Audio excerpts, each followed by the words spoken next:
Hello, everybody, and thank you so much for joining Vegan Proteins Muscles by Brussels Radio. My name is Alice, and this is episode 196.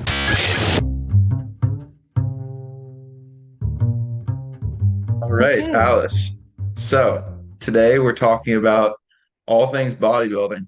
I feel so lucky because the past couple podcasts that I've done and will continue to do, I've got a part two scheduled with John coming up. We just recorded the first one a couple weeks ago.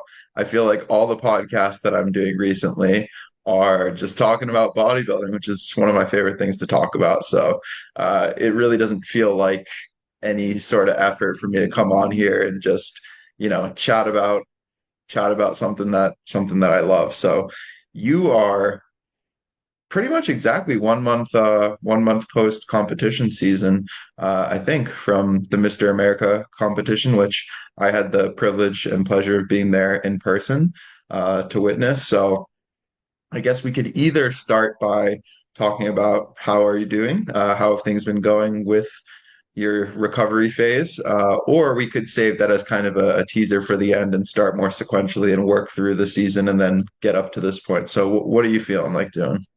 Let's do sequentially because I feel like both you and I have a lot to say about our post-season experiences.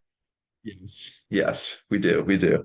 Okay, so I will go. I'll let you kick things off. When did you first kind of think about or know that you wanted to compete this year?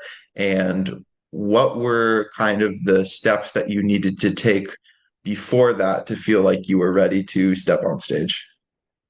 So I had been building for a little over a year. I felt really good where I was in the process of the build. I had reached a point where it was getting very difficult to continue putting on weight. My body was resisting, but I still was very wishy-washy about when exactly I wanted to compete. And basically, watched a bodybuilding competition. I watched Mr. America, and I was just so inspired and so pumped. I immediately just decided then and there, like I had to start my cut immediately.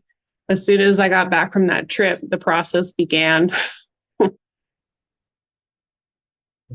Funny that that was actually the first time that we met was at that competition. I only remembered this year at Mr. America because I was thinking about, oh, I'm going to meet Alice for the first time. And I'm like, wait, actually, we briefly met that last year when I wasn't working for Vegan Proteins at the time. I was just there kind of cheering on my friend who was competing in the show, and I was sitting out in the hall eating God knows what, some weird bodybuilder snack or food, and you came up and we had a nice little conversation in between all the craziness that was going on with the plant built team and you kind of running around and helping out with that. So okay, so you came home from Mr. America. You're super fired up after seeing all the athletes up there. You're sick of the building. Actually, let's stick with that for a little bit. So, did you have for that build? Did you have any goals in mind for what you wanted to work on or improve before going into this season? Or was it like, oh, I want to bring up this body part, or was it kind of just like, no, I just feel like I need to grow a little bit everywhere and get like be in a good position to start prep from? In general, for me, the theme has been grow everywhere because I am such a petite person naturally. I was never an athlete growing up. Well, that's not true. I did roller skating very, very young. But after that, there was no athletic goals in mind. In fact, I hated any kind of sport. I hated gym, and that's funny. It's funny to think about that now, but yeah, so building has always just been put on as much size everywhere as possible. That's been just me. What about you? So I think that as far as I remember, the first time that I thought about wanting to compete was in the spring of 2021. So I started lifting and started getting into fitness in the summer of 2019. I was in between my sophomore and junior year of college. I was studying exercise science. I thought I was going to kind of go the physical therapy route. Ended up, where I am now, coaching. Uh, but at the time, I was just looking for a way to learn a little bit more about some of the classes that I was taking and get a little bit more practical, hands-on work. So I'm like, okay, would probably be good to learn a little bit about strength training if I want to work with athletes and that sort of thing. So, got into it then, and I'd been lifting for, I guess, like a year and a half or so up until that point. And I followed a lot of kind of like mainstream fitness YouTube channels and accounts. So I knew about like Jeff Nippard. I was watching a lot of Greg Doucette. So I was watching these channels, but I didn't, and like I thought bodybuilding was really cool. And I've always been somebody who's like, I care about like muscles. Like strength for me is kind of like a cool side quest, but it's never been like, powerlifting has never really appealed that much to me. I've always just liked the aesthetics and kind of the art and science and merging those two of bodybuilding. So I always intrigued me, but at the same time, I knew what it took in terms of steroids in order to be competitive. At least that's what I thought before I discovered natural bodybuilding. I didn't even know that there was like a subsection of bodybuilding where you competed drug tested naturally. My first introduction actually was watching a podcast with this guy called Doug Miller, who has earned the nickname Drug Miller because people think that he takes steroids because Oh he's man. arguably like the best natural bodybuilder, male natural bodybuilder of all time. Just like a freaky physique. So I saw that and I was like, I'm a little bit skeptical. But then once I kind of started listening and watching more podcasts, I was watching, um, I'm trying to think, Stronger by Science, Revive Stronger, uh, the 3D Muscle Journey podcast. I started really like diving into it full force. And the more that I watched these things and I looked at actual natural bodybuilding competitions, it kind of opened my eyes to what you could accomplish naturally. And at first I was like, oh, this is not impressive compared to, these like enhanced physiques that I was usually like used to looking at. But then over time, I came to appreciate how impressive it truly was. And then when I actually went and saw it in person, I was like, whoa, this is like whole another level. It's crazy. So the first time that I really thought about it was kind of in the spring of 2021.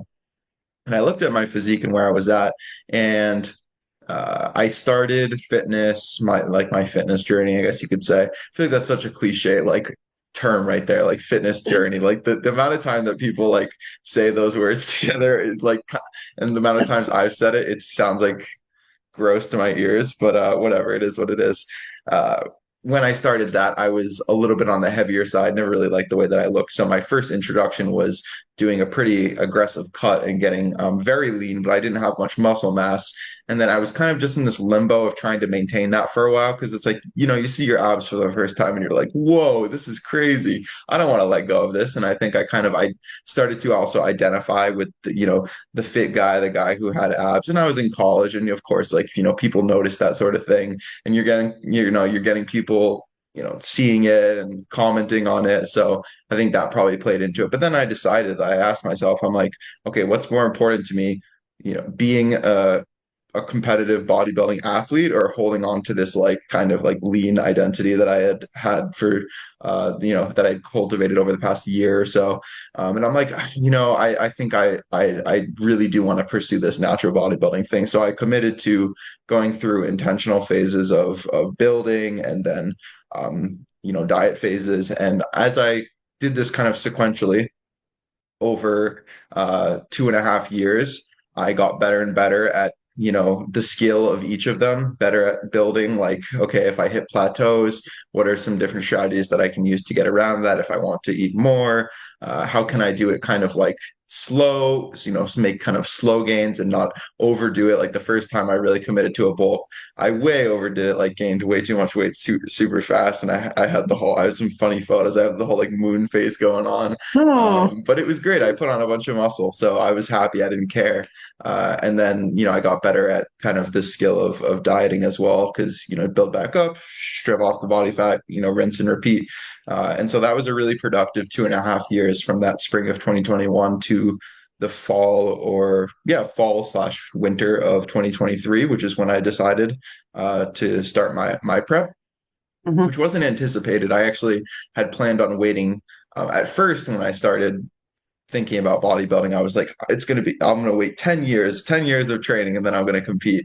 But then, like, as I went to more shows and I got more involved in that world, I started to get more of the desire, like, oh no, I want to experience what this is like.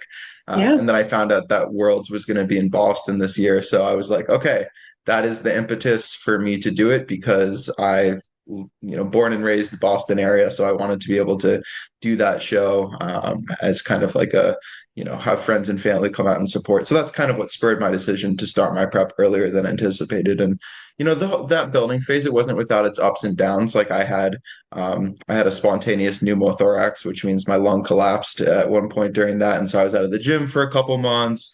Had to find ways to train around that, and you always get the typical injuries and setbacks and stuff that comes up. So it was by no means perfect, but I learned a lot, and I put on a lot of muscle mass in that time frame. So I felt like I was at a good enough point that I could do a prep and see how I did. So that's where I started, and I started my prep a little bit after you would have started yours in like mid to late November. I think it was like the week before Thanksgiving was when I started my prep Mhm. for this year. Yeah, and I had already been dieting, not for, I forgot to mention, I had already been dieting for a couple months just because we were going to do like a photo shoot as a team at Vegan Proteins. And so my diet had started a little bit before that, but didn't change the plan too much. It literally was just so spontaneous and like ready to go now for me. Because there's a lot of question and planning that goes on with, do you want to compete in like the early winter shows, or do you want to wait until summer and fall, because you have to be strategic because it's so difficult to have a longer season. But I just didn't have any patience at that time and was just ready to go. So my first, like, the first one this year was February, early February, I think. So yeah, I actually ended up getting lean very early in the cutting process, and it was surprising, very uncomfortable, but I think it helped me looking back at the different prep seasons.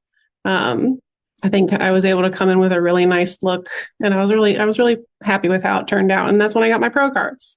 Not that exact show, but third show of this year.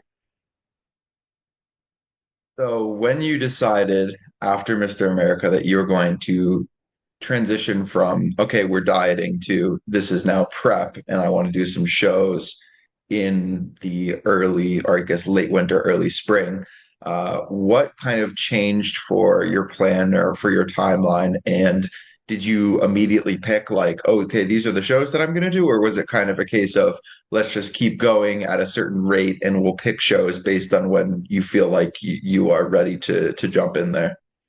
We had originally planned to do a show, I think maybe 2 months later than that. Maybe it was in Richmond, or so. Yeah, I think it was a Richmond show. And because I ended up being ready and competition lean early, that's how we landed on, oh, let's do February. There's one in Williamsburg, just 20 minutes away from me. Let's go. And was that a case of your stage weight being higher than predicted, or you got to that stage weight quicker than you thought you were going to get to, or some combination of the two of those? The second one, just my body, I'm more of a hard gainer a little bit, so the weight loss process happened quicker than anticipated. Although I did continue to lose body fat, even though the numbers on the scale were staying the same. That's a weird thing that sort of happens with my physique. So having that it was at least a month that I was like ready and ready to go. And so sticking at that same weight for a month, I was actually continuing to lose body fat. So it's interesting, very uncomfortable. Yeah, no, I've heard of that. I think it is kind of one of those nice things where you get leaner earlier than you anticipate, and you have some time to. Now, from that point, were you eating more food or was the food staying relatively the same and you were kind of just recomping at that same weight? Food was staying the same, and Okay. calories were relatively high. But I'm a tall person, so I have that's one benefit of being super, super Amazon tall. So Yeah, I feel like I've seen that two ways where one is, okay, you're dieting on this amount of calories, you get to a certain weight, the scale kind of just seems to stick. But because you're so lean at that point, every, little bit of body fat makes a big visual difference, even if the scale isn't changing that much. And we know stress hormones and other things that can lead to water retention during that time frame. It's like easy to imagine how that body fat loss in terms of actual weight of tissue could be replaced by water weight, or just not picked up because of the variability in scale weight data, especially when you're lean. The scale can be all over the place, I find, depending on if you're stressed, you do a bunch of steps, more water, more sodium, whatever it is. And another way that I've seen this is when people get to that like really lean point and they start increasing their food a little bit. I think you get a little bit more fullness and a little bit more glycogen, and so you're replenishing some of this, but you're still kind of in a deficit, just less of a deficit, and so you're starting to look leaner. You look leaner also because when your muscles are more full, it kind of pushes out against the skin, and you can display that leanness. I think I heard somebody say in a podcast, it's like you get flat to get lean. You fill out to look lean, because it's when you're super flat, you don't always look as lean, but then like you get a little bit of carbs in you, it's like, whoa, okay, there's that leanness that we were looking for. Like sometimes lines appear that you didn't even know that you had because you were so flat that you weren't getting that, intramuscular fullness pushing out against the skin. So yeah, that's very interesting that you found that that was a pattern for yourself. for sure. And you mentioned water and sodium, and the prep earlier this year, at the beginning of this year, I was doing flexible dieting the entire time. I didn't have a meal plan. And because of that, my sodium was a lot higher than it was the second time around this year. And I think it was to my benefit. And I think in the future, that's sort of one lesson learned. The sodium helping me stay hydrated, because that's been an ongoing like challenge for me, having to drink even more to stay hydrated when I'm that lean because your body's burning all that fat. And so it's just on overdrive. So that's one thing I definitely want to try next time around. I can speak to that. Like just the constant drink pee, drink pee, drink pee. It's like you're always thirsty, but you don't retain the water. And I found that as well, that like the more sodium I had, the less I was having to drink, and not have to get up 7 times in the middle of the night to go pee. That I mean, Yeah. that's a little bit extreme. That probably only, I think my record was like probably 5 or 6 times. But towards when I was like really digging and like really in it, at points in prep, that was when it was at its highest, was that amount of getting up in the middle of the night. A little bit Yeah. tangential. I wanted to touch on the fact that you were in prep through the holidays, because I think that's an interesting kind of point there, because the holiday season for a lot of folks is about food and food experience and sharing that with family. So you mentioned that you were doing flexible dieting. How did navigating the holidays? How did you do that? I have a lot of practice with flexible dieting, and I am like a master at macro Tetris. And even because the rest of my family is not vegan, except for my brother, who he's sometimes, most of the time he comes out. This year he's not, unfortunately. But I'm used to making my own food for Thanksgiving and for Christmas. So I get to make my own diet foods. Some things I don't make as diet because I know that my family likes them. Like they really like the vegan stuffing with the field roast sausage in it. And then my family will also make little adaptations to things so that they can make it vegan, make something else vegan, like the sweet potato casserole, for example.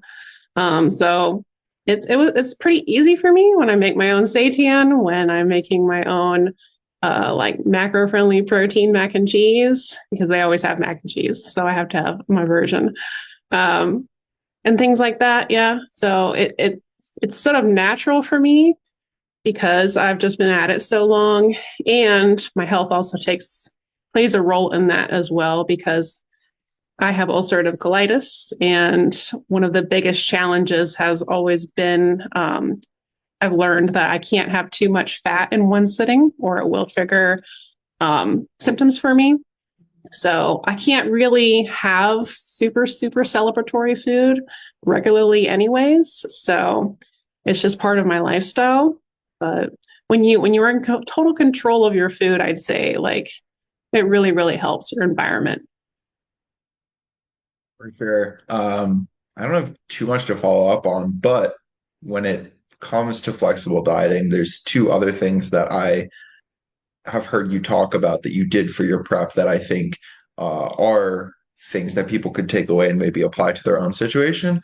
One of them that you mentioned is you would intentionally set aside some calories each day just for like foods that you enjoy, just for the pleasure of eating them, which I think is really important because prep is so long. And if you try to just like white knuckle it the entire time and like you hate everything that you're eating, you're never going to make it through. And Yeah. the second one that you did was like finding a way to make eating out work with prep. And that came with finding certain restaurants and certain foods. So do you want to touch on both of those and how you approached those during your prep?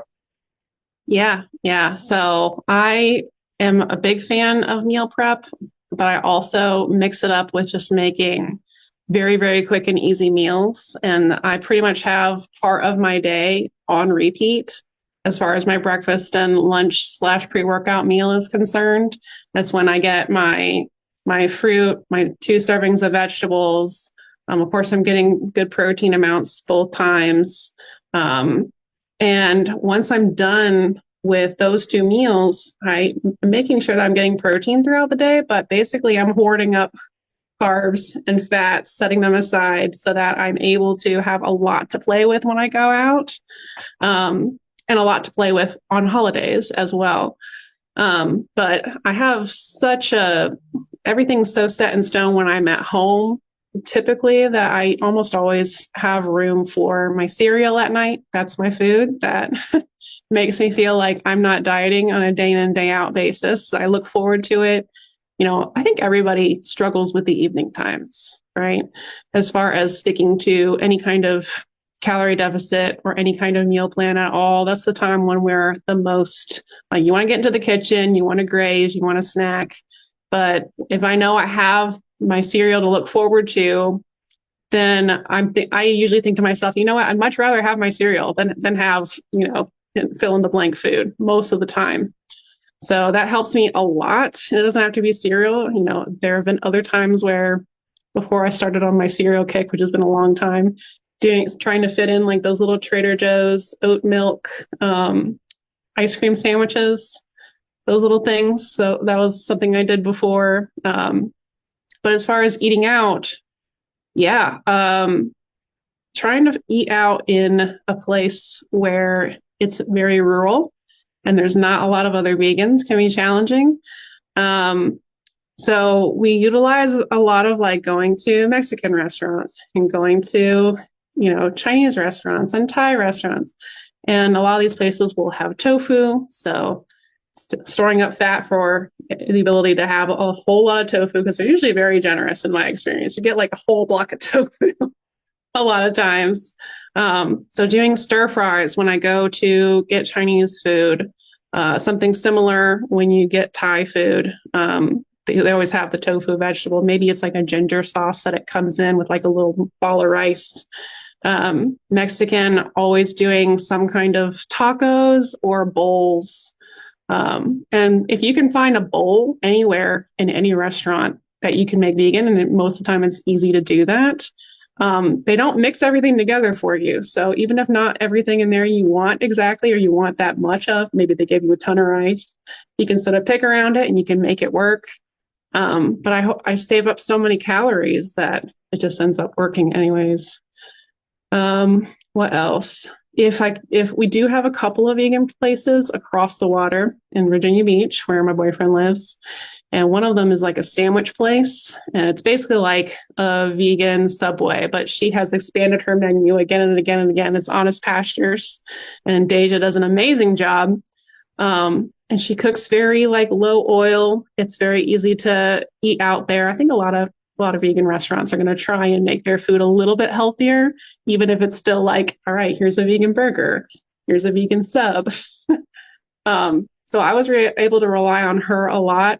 If I go out to any place like that, like look for seitan. If you can find seitan, it's all protein. It's easiest to track that and, track the bread, track whatever kind of fat you have, whether that's vegan cheese, or if you can ask for your mayo on the side, and you can visually see how much you're eating instead of having a sandwich that's drowning in mayo.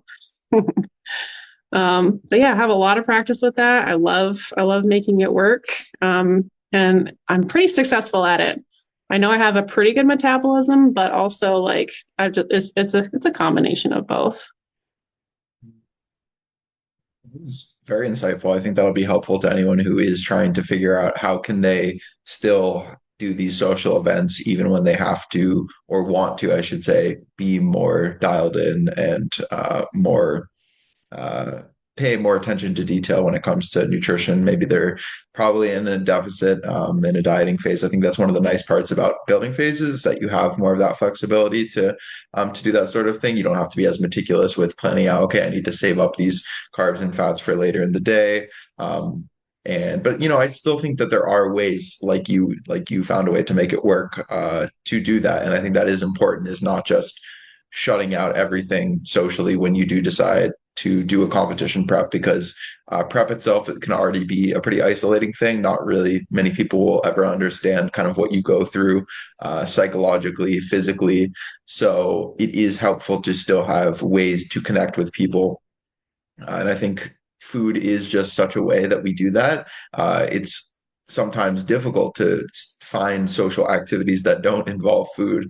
But I think that there are other ways that you can do that, going on a coffee date, going for a walk, playing board Mhm. games. There are other ways that you can do it, but I think that in finding a way to still, eat out, because you're going to have events that come up during your prep, whether it's like a birthday or family or friend events. There's going to be stuff that comes up. So it's better to have a Yeah. plan than to just say, I'm locking it down for the next 6 months and not doing anything. And just for other listeners as well, I do want to put out the caveat, like the most I can get away with doing this is once a week, and it's not always once a week. You still have to have limitations with this.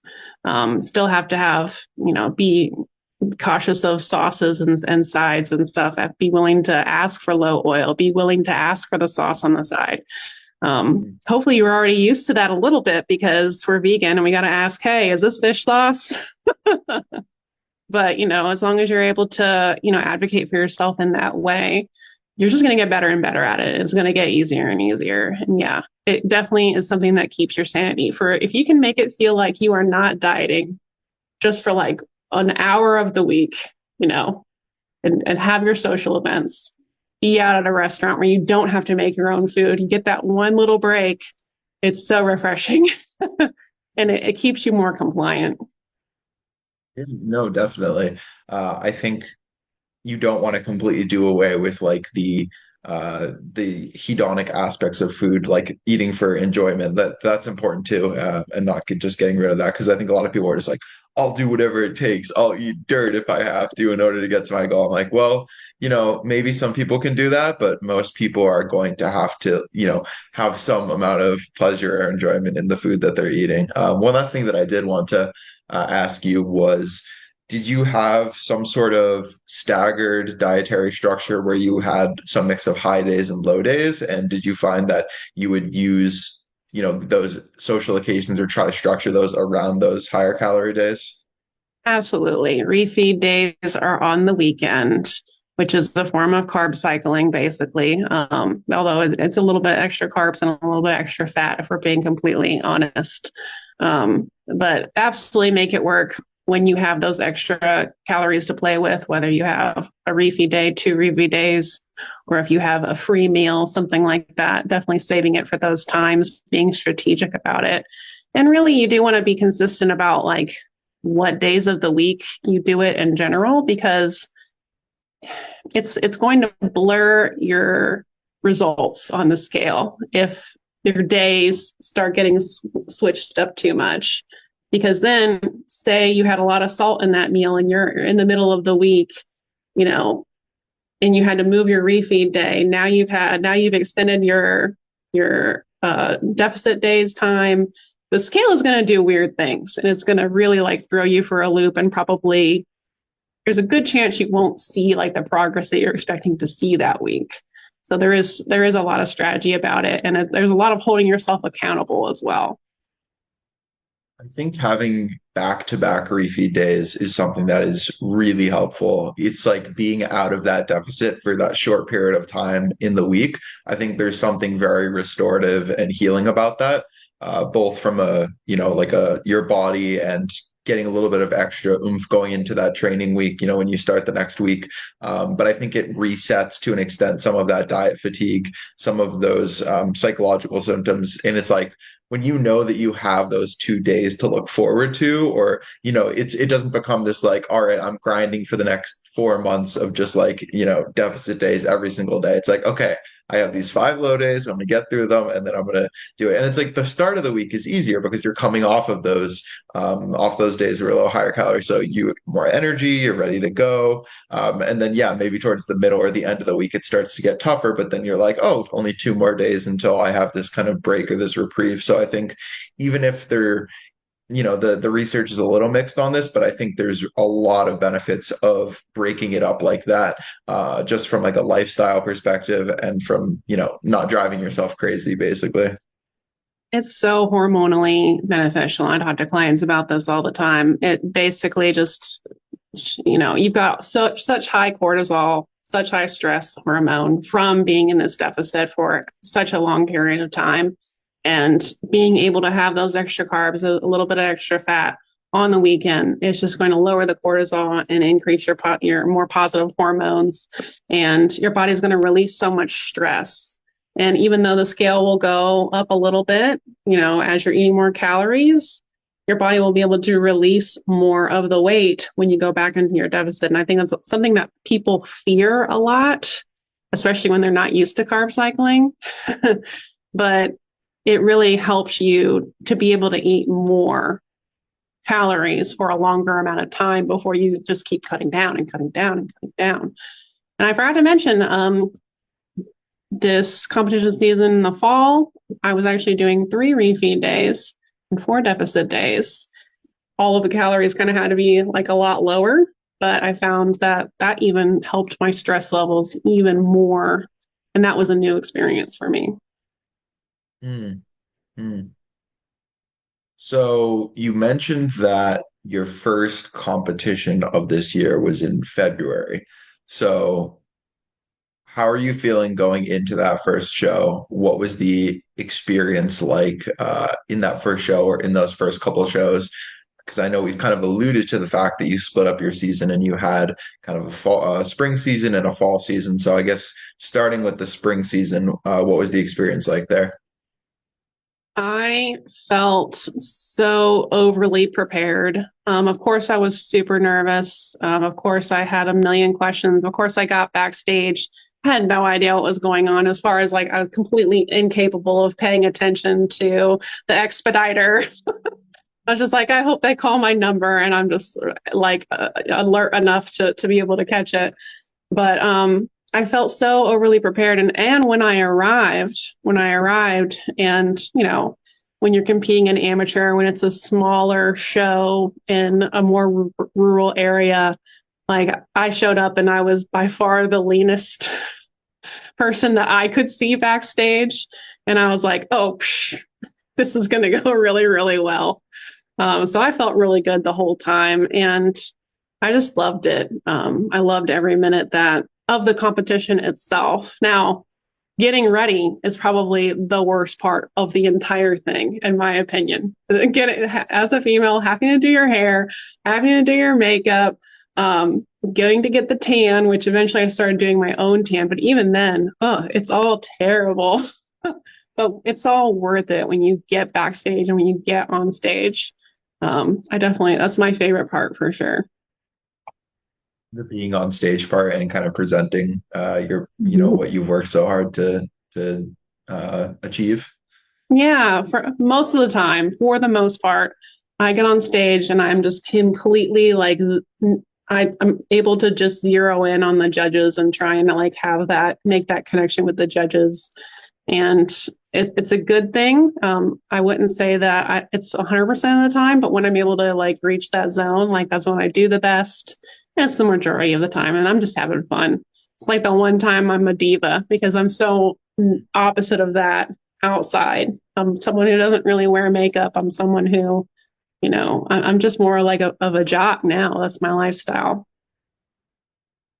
So it sounded like you weren't, at least outwardly, too nervous or uncomfortable being up there. Was that something that you had to cultivate and practice ahead of time? What did the posing preparation look like for you? Because I think bikini is one of those categories where the presentation is super important.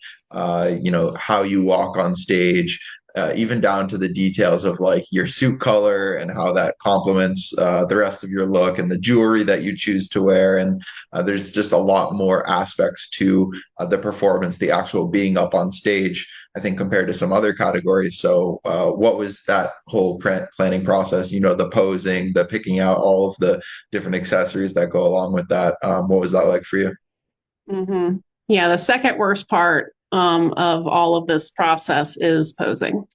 Um, I'm not natural at it. I had a posing coach. We worked together for 3 or 4 months, I'd say, and she was really good. But I wish she had pushed me a little bit harder. Right? I think she just didn't want to be like come across as mean or like too strict or anything. She wanted to be friends, which I can appreciate, and she made me feel comfortable. But I do wish she had been a little harder on me.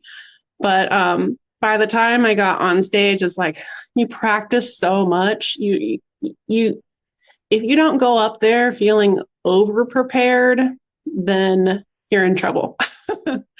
um, Even my first time, like stepping on stage, you get if you don't have that practice with that actual time walking, presenting in front of the judges, you can have times where you get nervous and it's hard to hear the judges, and you may be like, deer in headlights for a moment.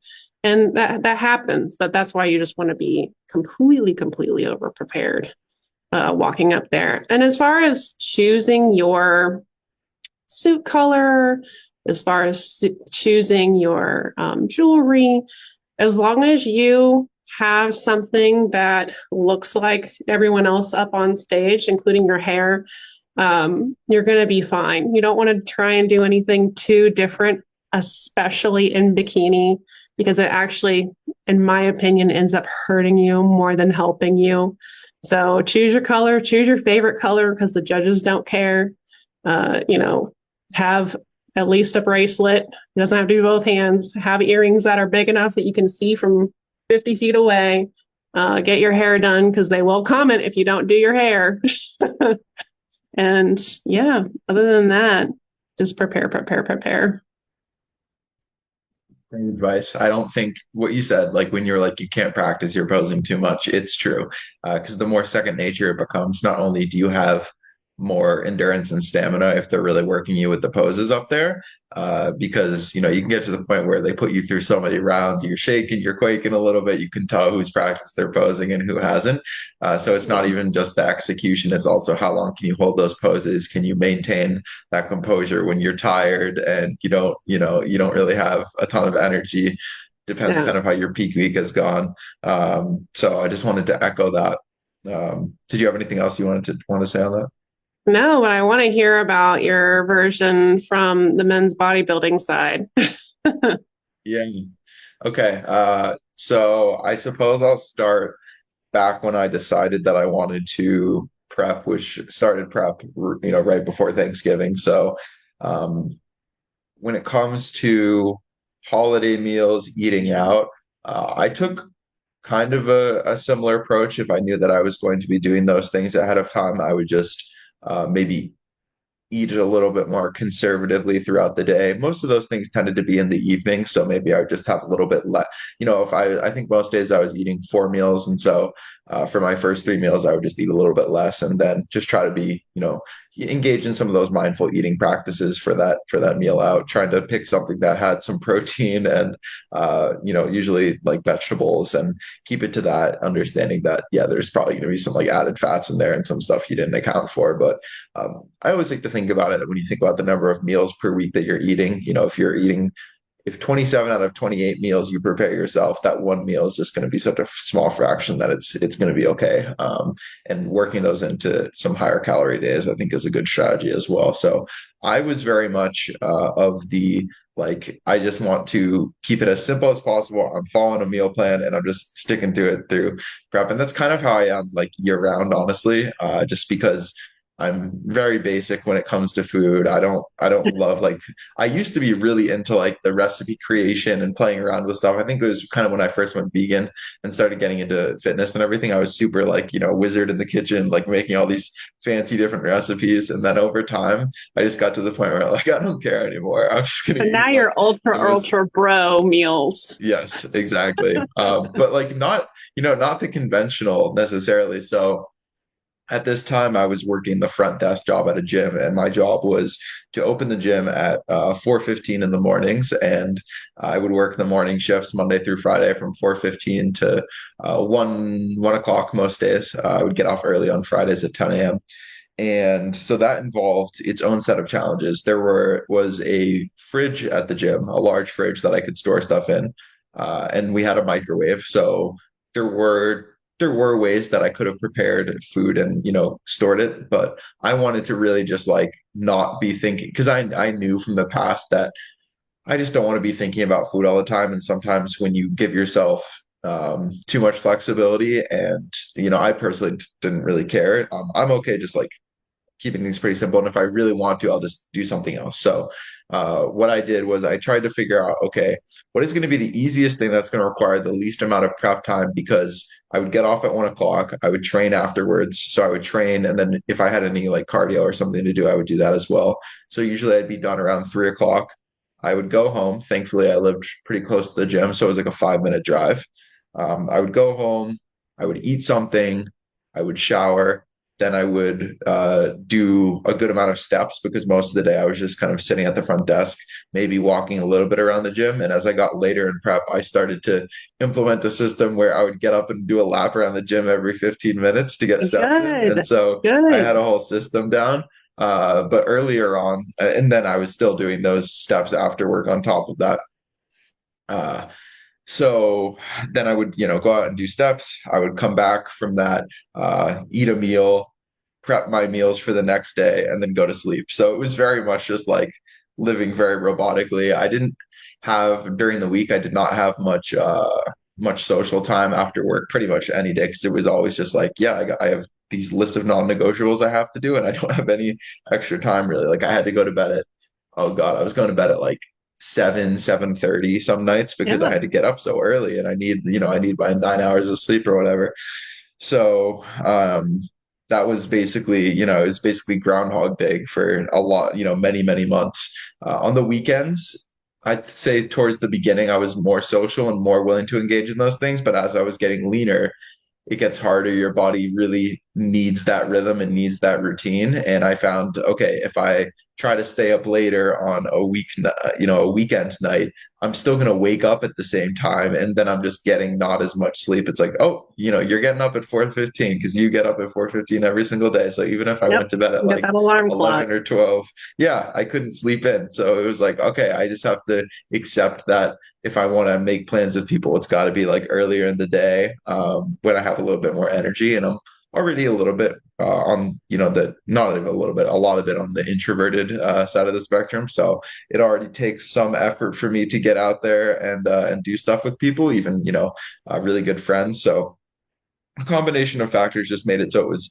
things were very regimented the entire time. So I basically just followed a meal plan where it's going to sound funny to people, but it worked out decently well. Where I would just have the Premier protein cereal. I would just have Yes. two servings. I would have two servings of that with 1 cup of almond milk. and some fruit for all of my meals, just Oh my throughout the day. That goodness. that was literally every single one of my meals. And then I actually think I had some like cucumber and tomato and yeah, I had some cucumber and tomato for vegetables, but Very otherwise it was like non-starchy approach. oh yeah. It was like I would have because the protein cereal has a good amount of carbs in it. So that would eat up a decent amount. It was just because it was so easy to prep. I could just bring it like already measured out in little like Tupperwares and just eat it for my meals. And I could keep Mhm. I would just I'd bring a little carton of almond milk with me in work and just keep it in the fridge there. Mhm. So And I think it's worth my mentioning, like yeah. I would utilize things that were mostly protein. Like I love the Premier Protein cereal, but I Yeah. would have been a little more careful with that because I spent so many days hoarding my carbs that I'm either using seitan or in this last prep, I was using the soy-free fava bean tofu because it's 100% protein. So that's interesting that you took that approach. Yeah, and I probably would have used more of that stuff, more protein powder, more of that stuff. But it was just like even that little prep time of like preparing that, cutting it up. It was like I was trying to save time wherever I could, and I liked the cereal too. So I'm like, I can eat cereal 4 times a day, no problem. I mean, who doesn't like cereal? Yeah, it's maybe not like the tastiest cereal, but it's pretty good for protein cereal. So I You let would, it get soggy, it's good. yeah, well, yeah, no, it does not get soggy. It is Oh, I think it does. hard. It's a cardboard. Um, so the first, yeah, I would have like apples with my first meal, peaches with my second meal, which is my pre-workout meal. Um, what would I have after that? Oranges and kiwis. Those were like the main fruits that I was. You can tell, like the fact that I still remember this, and that was pretty much what I was having every day. And then if I took kind of refeeds a little bit more auto-regulated, because at the start of my prep, I was like 190 pounds, and I was eating like 4,500 calories a day, and I was pretty like done with food. So I immediately pretty much slashed that in half, and so I dropped my weight very quickly. So I didn't make any changes to steps. I didn't make any changes to anything, and I dropped that first 20 pounds really easily, just kind of following that approach. And then as I started to get leaner, I took more refeed days and would like auto regulate that based on how I was feeling. And so for my refeeds, I would just either have like some more fruit. I would have like cream of rice or some form of rice usually. Right. I would maybe have a little dark chocolate if I wanted to have my fats a little bit higher. But I didn't start having like weekend refeed days until I was really closer to my competition, like 6 weeks, 5 weeks, like sub 6 weeks out. Then I was pretty much having them every single weekend and like pre-planning them in because you need that when you're getting really lean. Mhm. Uh, so I had initially planned on just doing fall shows because I had mentioned, doing the World in Boston, and there were a bunch of shows kind of centered around that, including Mr. America. I think they're like 6 weeks apart, which is tough but doable. And like it's a little bit of a long season, but you definitely can do it if you time it right. Like, if I'm just getting kind of to that peak level of leanness around Mr. America, and then you can kind of eat up into those later shows and maintain condition. It's not the easiest thing to do, but it's definitely doable. So that was initially my plan. But because the prep had been going so well in kind of the winter slash early spring, and I was like leaner than I expected at the time that I expected, I was initially planning on basically having like a 2 or 3 month maintenance phase where I was kind of at that like 10 or 15% above stage weight, where I'll usually try to have most competitors start if I am going to coach somebody through a prep. Like I was self-coached for this time period, which going forward I probably won't do that again. It's difficult. It's difficult.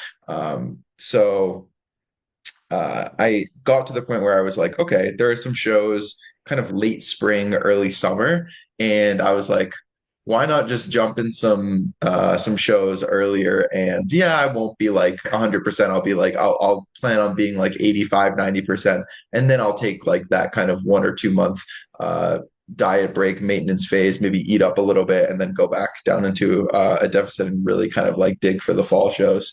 But what ended up happening was my competitive side got the best of me. And when I started prepping, like when I decided that I was committing, I committed at like 10 weeks out to this first show. And I Mm, was probably, I think I was like, I want to say I was like mid 160s maybe, and I planned on stepping on stage at like 145, 150 for like at my leanest. So I was expecting for these shows to be like probably mid 150s or something like that, maybe a little bit lower. So about a pound a week if you kind of average it out. It didn't seem that unreasonable at the time. But what happened was I think I was just this being my first season, I was a little bit insecure about not wanting to look out of place on stage and wanting to be lean enough. And knowing myself, I'm always somebody who tends to push too hard as opposed to not hard enough. And like the first day I ever went into the gym, I was like, I remember I was benching and I like failed on the incline bench and then I had to like roll it off. Like I've always like been the guy who like go to failure on everything. Like to the point like too much when I was starting out, and I've had to dial that back.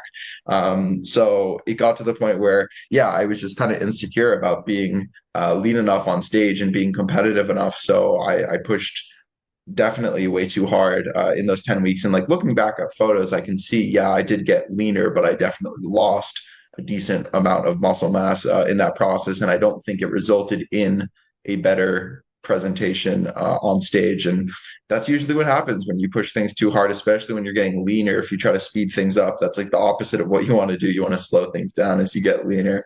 mhm. So I got to the point where my calories didn't actually get uh lower that much. They kind of stayed at the same point that they were at earlier in the prep. Like I pretty much kept my calories in between 2000 and 2300 for most of my prep. But my steps were just like slowly creeping up and creeping up and creeping up. And I think part of me was, I think there was a little bit of an immaturity on my part of like not wanting to let go of some of the food that I had and like, okay, Mm, I can just, that's where a coach would have helped. exactly. I'll just like do more expenditure and that'll be fine because it's just steps and steps are low impact. But it got to the point where I think in that last month of prep, I was averaging. So I had some days that were like 30, 35,000 steps. Yeah, I know, right? Oh And no. wearing a 20-pound weighted vest for all of those steps. Oh my goodness. So One day I want to pick your brain about that. That's interesting. the, I refused to do formal cardio, and the whole time I did 10K steps. I'm not saying that I never went over, but I probably never went over 15K steps, but no formal cardio beyond that. and that's the way that things should be done. So, in addition to that, I was also doing cardio probably 2 or 3 times a week for like an hour or so. So it was just a lot, and I do feel like I definitely like lost muscle mass in my lower body, my upper body as well. To be honest, I think just the rate of loss was too fast.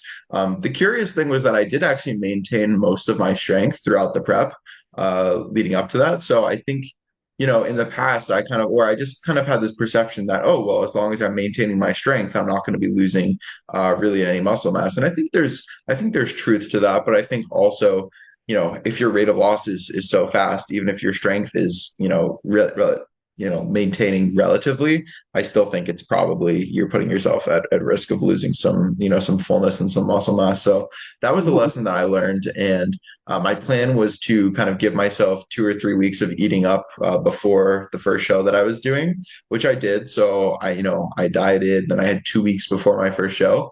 And then I think I kind of realized that I'd pushed things a little bit too hard at like 1 or 2 weeks out. Um, but I almost got to this point where it was weird. It was like I was almost like sick of bodybuilding. Like I was just so mentally burnt out from everything that I just want like I was just all I could think about was like getting back to my off season, like making improvements again. Like I didn't even I was like I don't even know if I enjoy prep. Like I'm just doing this because this is my form of activism and I probably wouldn't be competing if it weren't, it's just not enjoyable anymore. And I think, yeah, it was the way that I went about the prep. But so I tried to kind of like correct things by increasing my food and trying to, regain some performance in the gym and regain kind of some of that fullness that I lost. But basically, just what ended up happening Mm. was that I would just like ended up with this like smaller, watery look. It did not look good on stage. And I can hear Danny and Giacomo in my head right now being like, "You're being too hard on yourself. Like Oh, you look great." And so, I can still objectively say that I did. Like in my first competition, I went into the open class right away. I didn't want to do novice. I didn't want to do first timers because I'm like, no, I want oh. to be competitive with like the best of the best. I want to step up there. So I got second out of seven at the first show that I did. So I was one spot off from that pro card. The guy who beat me like I thought he beat me pretty handily. Like he definitely should have won. Uh, The guy but would like have some of been the like, no, judges, you got to enroll in more than just open. No, no, no, no, no. You have to. Because you would have yeah, come home with so much more too. It's great that you released yeah, second, but like you would have come home with like an armful of stuff because you looked yeah, amazing. yeah. So, um, yeah, I got off on stage. I was happy, definitely. And the head judge came up to me afterwards, and he was like, "You had really good conditioning. You basically just need to like, get a little bit bigger, put on some more size." So that was nice to have him come up to me because I didn't like seek out that feedback, but he wanted to kind of come up and give that to me and say some encouraging words. So that was really nice. And Danny and Giacomo were at my first show. My family was at my first show. Um, my friend Was that Brian Sully came that down came and up to like you? no, it wasn't Sully. Although I did meet Sully he did my polygraph for that show. Sully. Um, Okay, awesome. yes, yes, he did that. He did my polygraph, and he actually asked because I was wearing the Vegan Strong stuff. He asked about it, and then that's what led to him inviting Danny Giacomo and I onto his podcast. So that was cool, and I saw him at some other shows as well. Yeah. Because I was the runner up for a pro card at that show, I got free entry into a later show that he was running. So that was cool. Um, so after that show, I was like, I wasn't disappointed with the show experience. I was surprised with how much I enjoyed competing because I like Yeah. the whole time leading up, I'm like, screw this. I'm ready to be done with this whole bodybuilding thing. I just want to take a break. But I actually really enjoyed like being up there on the stage. For some odd reason, I actually enjoyed like the whole like tanning process. Not like the spraying you with cold wet paint part, but just like the kind of like the fact that okay, this is so weird, but like we're all doing it because we all love this thing and Like like the you kind of camaraderie. you can only laugh at the like absurdity of it. Like you got a bunch of guys standing around in a circle, like with cocks and socks. And all right, Christina, if you need to bleep that, you can bleep that. But yeah, it's just like these socks and just like standing half naked and like, oh yeah, this is totally normal. This is just like a thing that people do. Yeah, See, it at was least just we all funny. had tents. I mean, they were tiny tents. They're like this big and like this tall, but yeah. They were just facing each other most of the time, unless, of course, like it was a joint thing. If there were men and women there, then it was segregated, and they were Okay. being careful with that. But so I didn't mind the show day experience, and Ryan was there to film it and capture it, so I was thankful for all of that. But then when I got kind of like the photos back and like kind of critically evaluated my physique and where it was like however many weeks ago, that was the point where mentally it started to really wear on me, and I kind of like it took me a little while to come to grips or to understand that like what had kind of transpired and what I was seeing. And it was hard for me to accept that because I felt like I had put in so many, like, I spent years of building, working up to this, and I really wanted my first time on stage and my first season to go well. Like I'd be lying if I said that I didn't think about wanting to, compete for a pro card and have that. And I had a lot of people telling me like, oh, you're going to be competitive, that sort of thing. So I think although obviously no one's ever going to care more than yourself about how you do, I think there was kind of a pressure that I was putting on myself and also kind of felt this external pressure that wasn't really there, but I was kind of putting that on myself. And so that was really hard. And I kind of came to the conclusion that, okay, I can't dig any further with where I'm at. Like I'm tapped out, like both mentally and physically. So it was kind of this case of like, all right, if I still want to compete in the fall shows, I have to do some sort of like reverse/recovery diet, even though I'm still in my spring season. So it was this weird thing where I still had committed and signed up to doing another two or three shows that were within a couple weeks of this one. And I wanted to do it to get the stage experience, to get practice with posing. I had some friends who were doing the show. So there were reasons for me to continue on doing it. But throughout that time, I was actively like I could see I was getting less lean. I was putting on body fat, and I still, that was on top of having lost some muscle mass. So that was really tough to have to get up on stage knowing that I wasn't confident, I wasn't feeling my best. I knew that I, could be better, and that was really hard. So that wrapped up. And it was kind of, I think it was like June, about that wrapped up. So I was competing from, May and June, I was competing.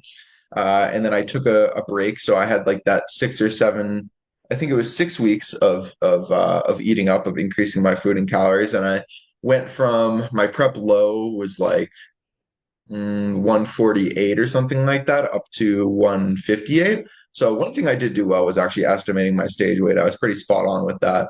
Although maybe it would have been a couple pounds higher if I had done things a little bit better with the dieting. So I gained about 10 pounds in those 6 weeks, and I got to the point where mentally I was feeling like pretty ready to go back into things. I didn't feel super tapped out. I didn't have any like really any issues with food or yeah, like during that whole time for that first prep, I didn't really have any issues. Yeah, any issues with food. Other than, and this was silly as well that I decided to do this. Right after I was like, I had my last day of dieting planned, and it was also my last day of working at this gym before I started working at VeganProteins. So I was just like feeling euphoric basically, and I was like, the prep, like all the digging is done, everything's paid off. I'm like leaving this job, everything's amazing, and I decided I'm like, you know what? I'm gonna have a refeed today and tomorrow. And the refeed turned into like what should have been. Usually I was refeeding around 3,000 calories, 2,800, something like that. It was like 4,000, 4,500 on both days. And I was like, Yeah. okay, well, like could be worse. I need to fill out. I'm flat anyways. These things you tell yourself Yeah. because you're like, you can justify it. And then I was pretty spot on actually with the kind of like my reverse or my recovery, I guess, into Recovery those diet. shows. And then I didn't have any issues after that, gaining up to that, like those high 150s. And then I felt like, okay, it was start of July, end of June, start of July. And that was the time where I started to actually, no, before that. So I was increasing food from like basically May and half of June. And then the middle of June is when I started dieting again for the fall shows, knowing that Mr. America was kind of my main target show, and I had a warm up show that was like early September. So that was my spring season. I think maybe we can transition back to you and talking about, okay, you had your spring season, and then we didn't even talk about like placings or anything like that. So if you wanted to talk about like how placings went for you in the spring, and then talk about then transitioning to the fall, I think we can circle back around to what that looked like for myself. Okay. Yeah. Well, I mean, to summarize, I was placing like high and like basically like one or two away from getting my pro card a friend, and that's sort of what led me to like I would get off stage and I'd be like, go again, it's time to go again. Literally we would be driving home and I'm like booking my next my next show like the next week or 2 weeks later. And so it was I think it was my third show that I won pro card in open and masters, and that felt amazing. And still I was like, I want to get on stage again. So I was like, I want to compete as a pro. So I went ahead and did that. And we went all the way to Beaufort, Georgia for that. It was an amazing experience, one of Jackie's shows. And let's see, I ended up placing third in my class. And I felt like I should have done better, but honestly, I didn't look like any of the other women up there. So I was really, really encouraged, but I was also like, all right, my body is done. It's time to go back into a build. And not too long, actually, right before, sorry, I forgot that. It was actually just right before I went to Georgia that I got asked to be on the Vegan Strong team. And so there was a lot of like, what do I do? Because the whole plan was to immediately go back into a build. But the more I thought about it, the more I realized there's no way that like I would just be beating myself up all year if I didn't do it, if I didn't because it's a dream. You get invited to something you've always wanted to do. How can you say no? So we went into kind of like, we started a recovery diet just where calories were bumped up to closer to maintenance. And I experienced the post-show rebound, of course, where not sticking to those calories. Lots of mental challenges with, your body is physically starving at this point. You're physiologically experiencing so much hunger that even though your brain is like, I'm ready to stop, your body takes over, your body makes these decisions for you. You keep going back for more and more food. So that was a really hard time, of course. It's never easy. Going through that again. I'm probably at the tail end of that right now for this time around, but at some point, I came to the final decision, like, yes, absolutely, I'm going to compete Vegan Strong. And the computer just went black. At that point, I've lost my train of thought. Sorry. We got back on like lower calories, and it was kind of a long time, but we just stayed at lower calories, but still at the higher end of maintenance for a while, just to sort of clean up the physique, to give me goals to stay on plan. It probably took, a good probably 90 days for me to feel comfortable around food again, for me to especially start seeing strength coming back in the gym, which was really surprising and really discouraging. But so you were talking about how you were trying to regain some performance there, and in between, I was thinking to myself, mine was 90 days. I would have been shocked if you would have been able to experience it that quickly. So I was really, really concerned with not having a long period of time at at competition weight, because that was such a struggle this previous time. And so we did that. We waited until it was like time appropriate. And I actually ended up, once again, it was pretty easy for me to lose the weight. Again, I'm more of a hard gainer. And this time we wanted to come in a little bit leaner, come in leaner than ever. And by the time so the show I signed up for was 𝐬𝐿 And it was really great because I wanted to experience it. I wanted to experience, the championships, wanted to see that backstage experience. And there ended up being so many competitors, but I ended up stepping on stage and I didn't even realize it. I didn't even realize it until I started to see the photos that I came on stage very, very flat. So we had sort of like depleted too much at that point, and wasn't proud of the photos, but was so happy that I had the experience. Got to meet so many people that like I've seen them on social. I've seen their pictures on like the OCB, like flyers that you get that Marjorie spams you with. And yeah, it was I was so grateful to do it. It was a hard day because it was the first time that I had stepped off stage and didn't have anything to show for it. So I didn't take pictures like right afterwards in my bikini, and I regretted that. So the next day we came back, because the women's show was one day and the men's show was the next day. So the next day we came back in regular clothes and took pictures. But I was still like, yeah, let's, I still wanted to get back. Of course, I still want to do Mr. America. And I mean, again, amazing experience. We pretty much maintained leading up until like the week before my peak week. We did a lot of refeeding. And I came and, I wake up competition day and my muscles were so full and my tie-ins looked one of the best they'd ever looked. And I went on stage feeling like I had already won because I really brought my best presentation. And so didn't place last, didn't place great, but Mr. America is cool because you still get a little bit of hardware, and just being with the team There's nothing like that.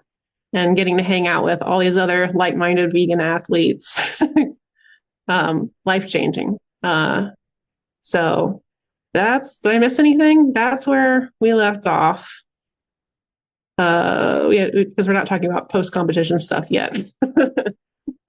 No, I don't think you missed anything. I think it's so important to emphasize that the most helpful thing you can focus on is, like you said, just bringing your best physique to the stage because you never know who else is going to be up there with you. It's a whole different game going from amateurs to pros, right? Once you step up there Yeah, in the pro ranks, it's like you start, in the amateurs, you start at the bottom, you got to work your way up, and then the pros, you're all the way back down to the bottom again, and it's like exactly.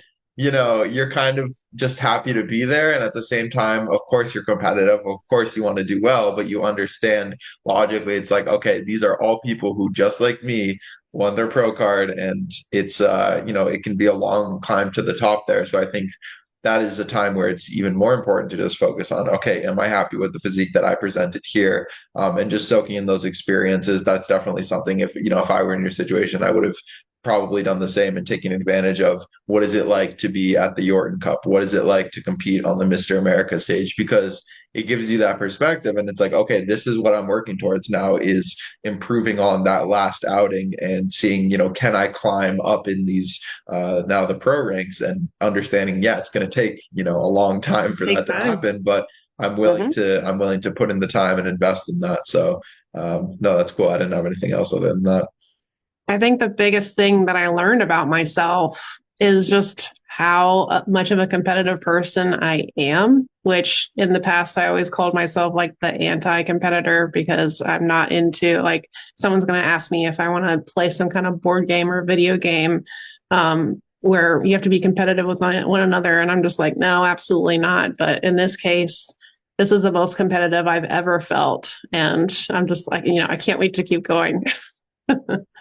You feel like it's almost because bodybuilding is like competing against yourself versus competing against other people. I mean, it is, but it's like it's not in a way, kind of. Yeah, yeah. I mean, I love getting up there and seeing, what the lineup is going to look like. I've definitely, learned that of the pros physiques, like I'm just right now, I'm just smaller. I definitely need to put on size. I did really, really great when I was competing as amateur, and now it's like it's time to build. So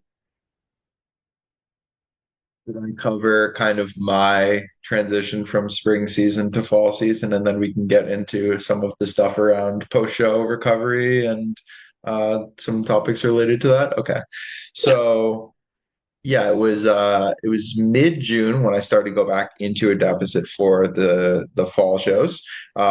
Really, the reason that I decided not to just call my season after the spring shows was Mr. America, similar to you. It was like, this amazing opportunity. The whole, one of the really reasons that I wanted to prep, other than Worlds being in Boston, was the Mr. America competition and being a part of Plant Built, because Plant Built pretty much encapsulates all the reasons that I want to compete, is to, show people that you can be this, incredible vegan athlete. And that's still one of the reasons why bodybuilding is such a big part of my life and so important to me. So I was determined to at least do my best to stick it out and to try to I understood at that point that, okay, compared to maybe what I could have brought, I might not be able to reach that, but at least I can focus on, okay, what do I have right now? And can I, at least working with where I'm at, bring whatever that best package is to the stage? Because at least I can say, like, I was able to maximize what I had at that point. So I was pretty committed to wanting to, still do Mr. America. So I started dieting again. The first, I don't know, 4, 5, 6 weeks were pretty seamless. So whereas I had been following kind of that meal plan approach, I kind of was following a bit of a meal plan approach to start out. And then I realized after a couple of weeks, after like 4 or 5 weeks, I was feeling like I was being just a little bit more like cravey, a little bit more food focused.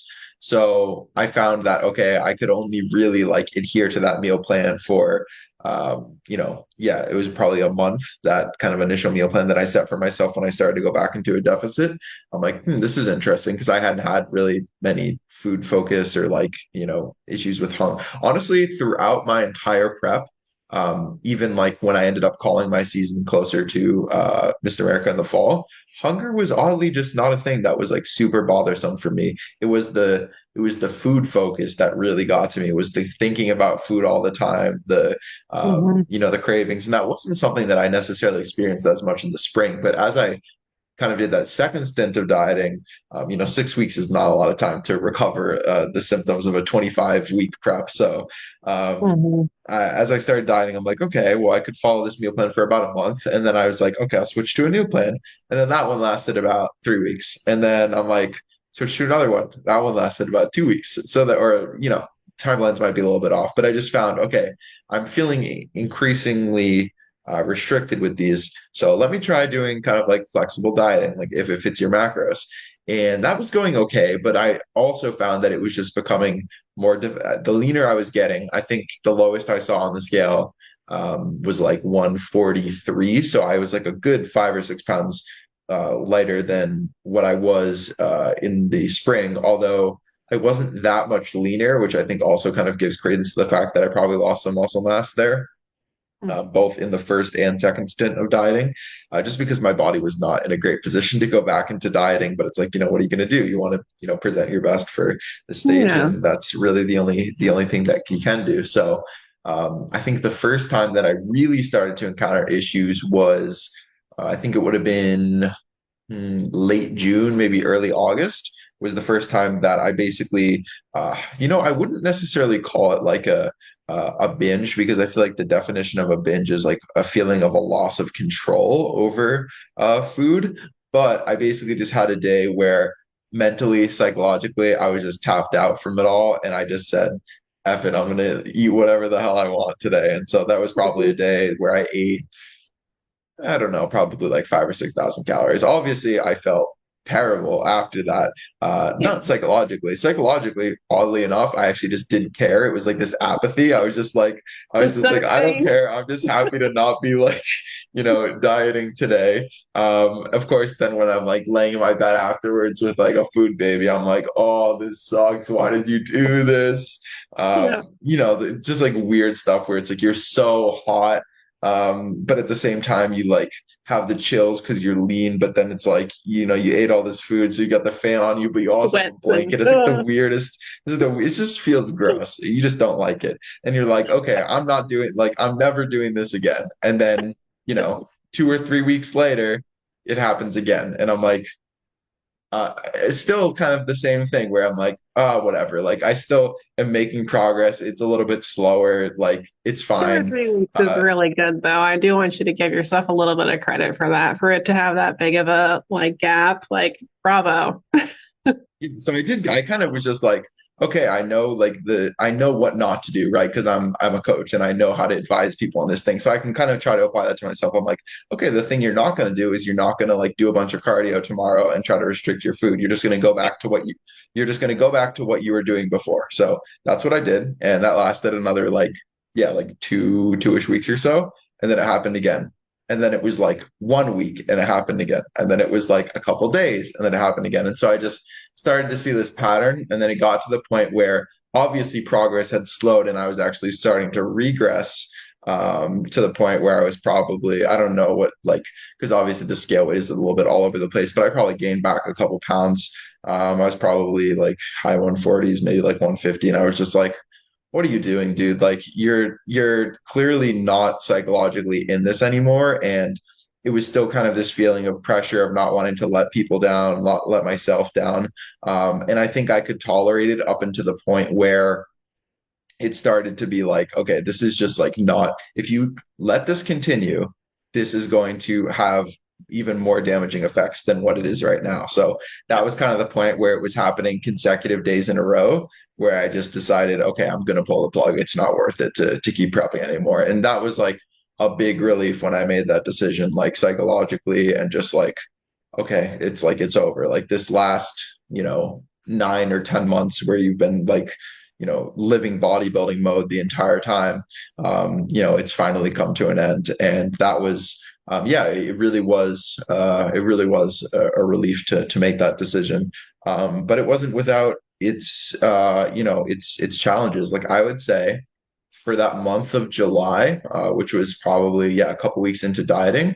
Um, I can't say I didn't get a diagnosis. It's not something that I experienced before this, but I would say, I took one of those diagnostic tests and I pretty much met the criteria for like depression. Like that was one of the only times in my life where I really felt like I wasn't in like bodybuilding, something that I love. I wasn't enjoying training anymore. I wasn't, the same usual activities that gave me joy and fulfillment. I wasn't feeling that way anymore.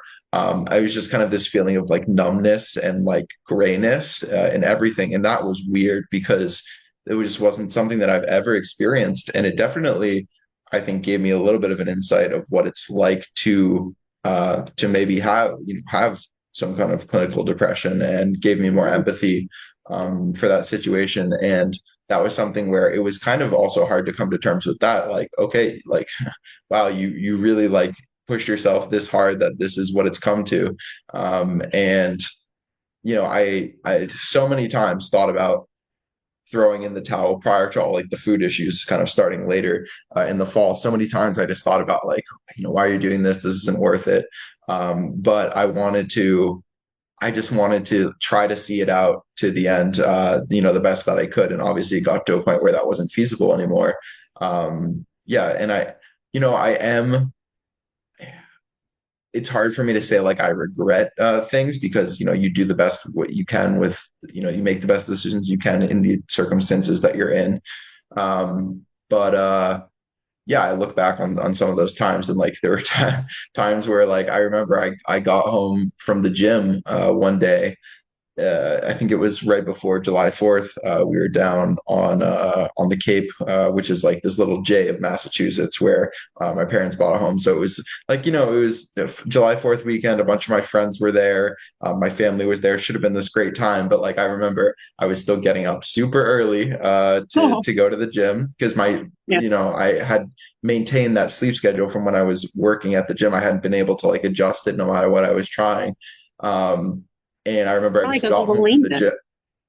Yeah, yeah, exactly. And I just remember got home from the gym and I was just like, I just sat in my car and I was just thinking about everything that had happened over the past couple of months. And I just broke down, like sobbing in my car after that. And I was just like, this is so hard. Like, why have I put myself through all this? This is supposed to be enjoyable. And I probably had like, half a dozen moments like that during that month or, around that time period. And I think it definitely showed me that prep is not something you mess around with. It's serious, and you can know all of these things like, intellectually, but living them and applying them is something else entirely. So, um, I think it's definitely given me some perspective. And now being, I called my season late August. Now being a month, what was it, September, October, like 10 weeks or so probably after that. I can say that I'm feeling, mostly back to normal, but I think it takes a long time to fully recover from something like that. So I think it will still be another couple few months before it really starts to feel that way. I'm only getting to the point now where I'm starting to get back to training that feels productive and enjoyable again, Yeah. and starting to regain probably some lost muscle mass during the prep. So I think that might be a good time to segue into the post competition season phase, Well, one because I more had thing that a I forgot oh about yeah, sure, before we go on. yeah, yeah, yeah. For me, I mean, I don't know if this is going to be the same for everyone, but I really had to find something that was like a hobby, something that I could look forward to that was not like food related. And I've talked about this again and again, but it was Pokemon Go for me that I could like, I still had to get these 10,000 steps every day. It's a game that is easy for me to pick up and put down. But I would play the game with my siblings and with my boyfriend and with my siblings' partners. And it was something that really like kept up my motivation. I really don't know like how I would have done this long competition season without that. So if that's something that, you know, a piece of wisdom that I can pass on to someone else, like find something that you genuinely like, that you feel compelled to get out and do, that is not food related. And it can be a game changer. Find a way to make it fun. It doesn't have to be miserable, you know, like you can find ways to make the thing that you have to do anyways more enjoyable. Like it's nice when it kind of it doesn't necessarily have like in your case the Pokemon Go, like it was also a good way to get some steps in and so there's Yeah. benefits there. But yeah, I think that's great. Like even if it is maybe just like sitting down and, you know, reading a book or playing some board games with a friend, you know, whatever it is, having other things to take your mind off of the prep and staying busy is a big one too. Having Hmm. stuff to do because I find like sometimes like if I just get absorbed in a block of work, it would be like the day would go by like that, and I wouldn't be thinking about food if I was busy doing stuff. Where it's like the days where you're not really doing as much, you're kind of just sitting around that are the you know the tough days. Saturday morning would come around and be like, all right, we're going out right now. Yep. Instead of staying at home and being like, I want to go in the kitchen. I want to go in the kitchen. Can we go out to eat? So, So post show, what was that? What has that been like for you? I know it's only been you know a month or a couple weeks. I guess we could talk about Mr. America and then also just like what did you know, what was your plan? And then maybe how has that plan shifted or stayed the same? And then we could also let's save the off season talking about you know, future plans, or we could tie it in. I don't know, whatever you think. well, original plans, you know, we had my boyfriend and I had planned a vacation. Originally, it was going to be like we were going to come home from Mr. America, and a couple of days later, we were going to leave for this vacation. But we had to bump it out an extra week, which was a good thing because I got sick at Mr. America. Even on Sunday, the day after I competed, I was already feeling it. And I didn't realize that I had actually caught something at that time, but that whole day was a huge struggle. And I look back at like our team photos and I can see it on my face. I'm like, I look orange and not from the tan, not in a good way. It's like a sick That's what I was orange. thinking. Yeah. So that, you know, really was a challenge. Thankfully, I barely got better for the like in time for this vacation. The vacations, oh gosh, it was so hard because energy level was so low. All we wanted to do was go on hikes and enjoy like the fall colors being end of October and going out every day, like in the morning. You know, normally I get started, I get warmed up, and it gives me more energy, and I can go on a hike forever and be like just so happy. I'm in my element. In this case, I wasn't. There was no warming up. There might have been like on the way back, you know, I would feel a little bit of burst of energy and like try to get back to the car faster, but it didn't last very long. I was just exhausted. And every time I sat down, like in the car, every time I like laid down a little bit, I was out cold. So it was like I was either hiking or sleeping or eating. And we did lots of celebratory meals, of course, probably too much. But, you know, at the same time, I'm of the opinion that you've been, especially if you've been dieting for such a long period of time, you've been denying yourself like all of the treat foods and all of the celebration foods. It's too long. It's too long to be, you know, mentally good for you. So I was of the opinion like, all right, right now is the time where we need to go easy on ourselves. Because I've also reached the point where it's you come to the realization when you've done so many preps, you realize that weight loss, it's really awful. Like when you get to peak week, right? But before that, it's not, you know, once you understand the variables, you know your body, you know what you need to do to lose weight.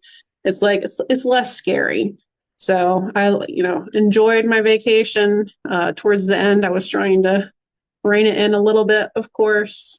But it's even since coming home, it's been an ongoing challenge around food. still have to have a controlled environment. As long as I have, which is depressing, right? You want to have the treat foods in your house and be able to have, self control around them. But that's not there because the biggest thing you realize in competition prep, like your body has its own opinion about things. And your brain may be thinking, I'm okay, I'm good, but your body, your hormones will take over. You'll do things that you feel are out of character. It's very disturbing. It's very scary. It's very depressing. Um, every day I think I come to myself, I have a little come to Jesus moment with myself, and I'm just like, I think I'm getting better. I think I'm getting better. And you'll have periods that are better, and then you'll have periods where I'm not better. So it's only been literally, like you said, 1 month to the day. And historically it's about 90 days for me.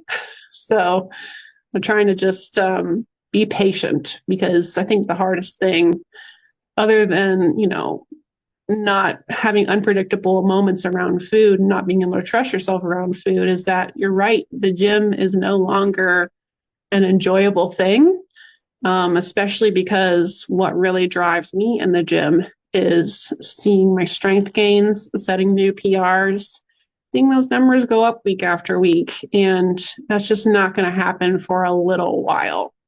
At this point, it's just sort of like try and maintain, see if you can get back to at least where you were in the spring. And it's just a process. I think that's my thoughts. I can relate to a lot of that. So my experience deciding to come out of prep, I started off by just giving myself a certain kind of macro range or target to aim for, like on the higher side, knowing that it was going to be, even if I gave myself a lot, it was going to be easy to get to that. So I chose a target that I thought was reasonable but adherable.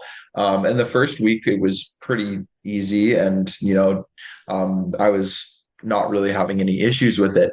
But I still noticed that I still had some of these prep habits. So I was still, you know, going on walks and realizing like, my steps count were way down given that I was just kind of going for little walks after meals to kind of help with digestion. But I realized that even doing these little things like going for the walks or paying attention to my food, I was still just like so sick of it and thinking of food all the time. I remember just thinking like, my mind is in a prison. Like it just can't escape the thought of food like 24/7. And it bugged me so much. I just like really did not like that, because usually like in my off seasons, I'm not a food focused person. I don't really care. It's like whatever.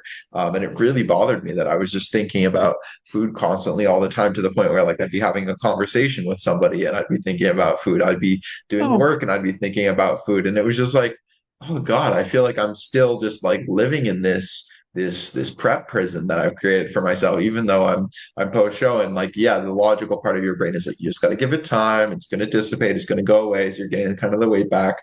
But part of me was just like impatient, just like, I don't want to wait. I don't care. Like, I just want to get the recovery over with. And so I was basically just like, F it. I'm just going to eat whatever I want, try not to feel sick, and know that I'm going to put on a lot of weight really fast. But like, the only thing that I was thinking was like, I literally don't care in like one bit about how I look. Like my body composition right now does not matter to me. I just want my mental like clarity and sanity back. So um, I tried to make it to the point where I was not feeling physically ill or sick. I did not accomplish that many, many times. And it was again kind of that case of like, all right, it's been a couple days of this. I'm ready to kind of like, ease things up. And then you would kind of have some sense of normalcy and routine back. And then it would just be like, nope, okay, I thought we were over this, but clearly we're not over this.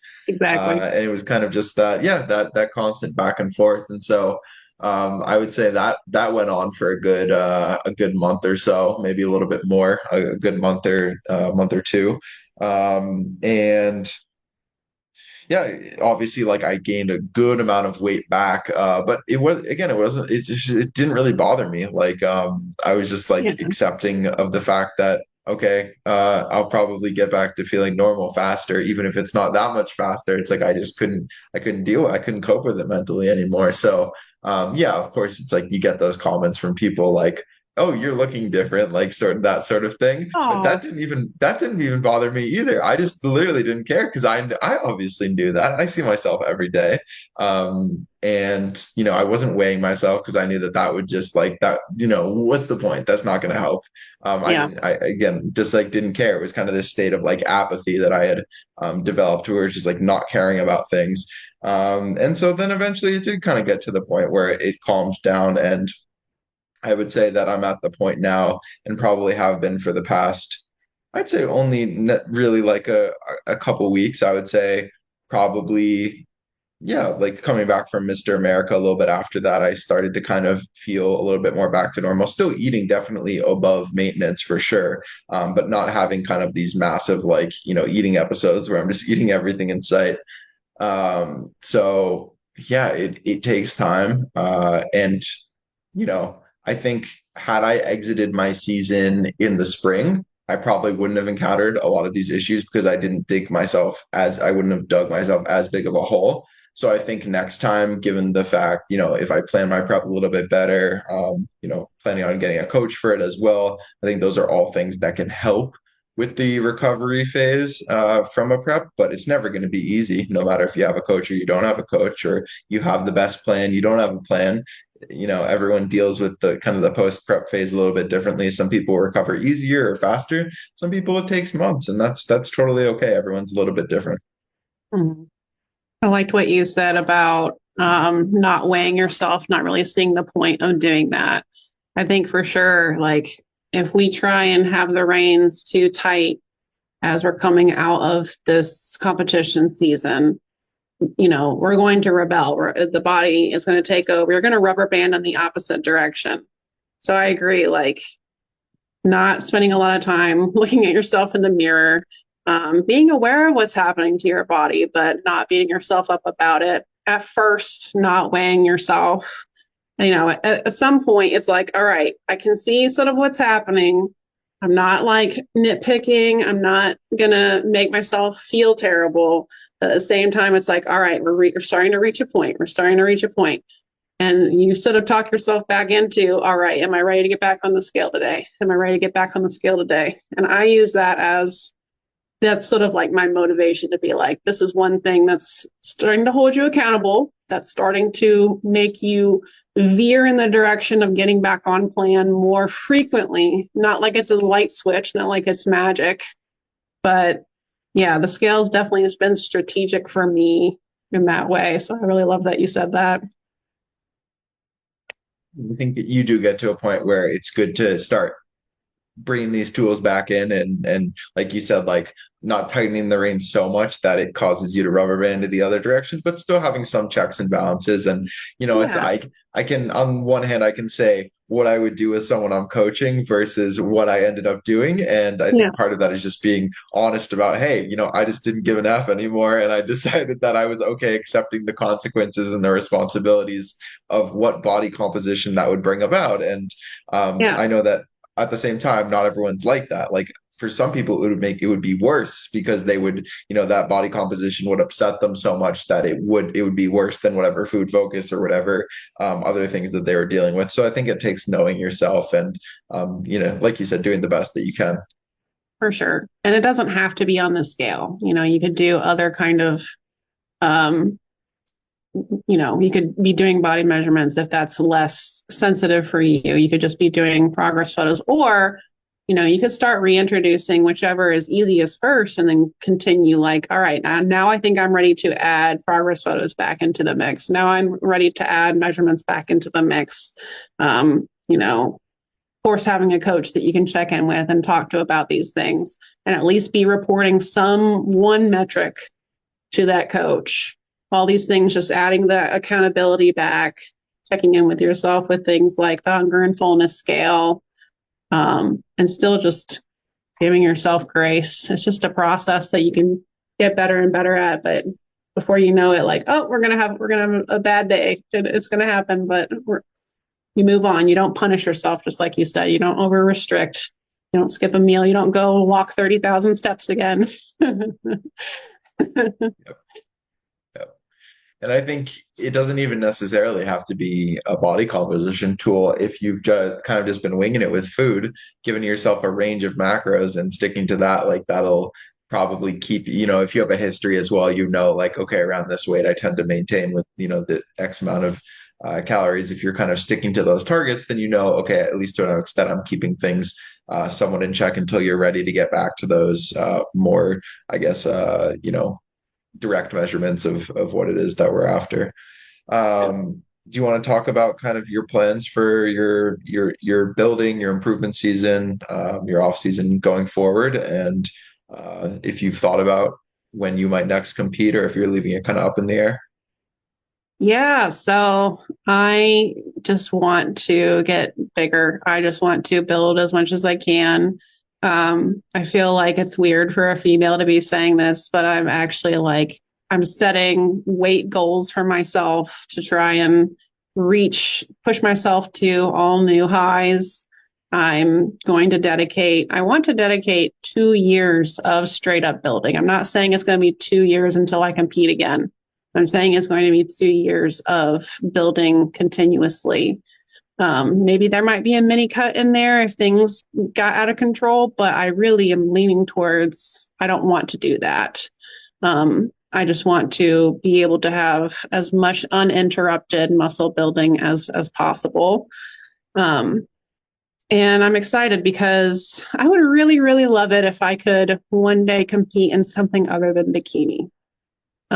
It's even, my physique is very good for it. My genetics are very good for it.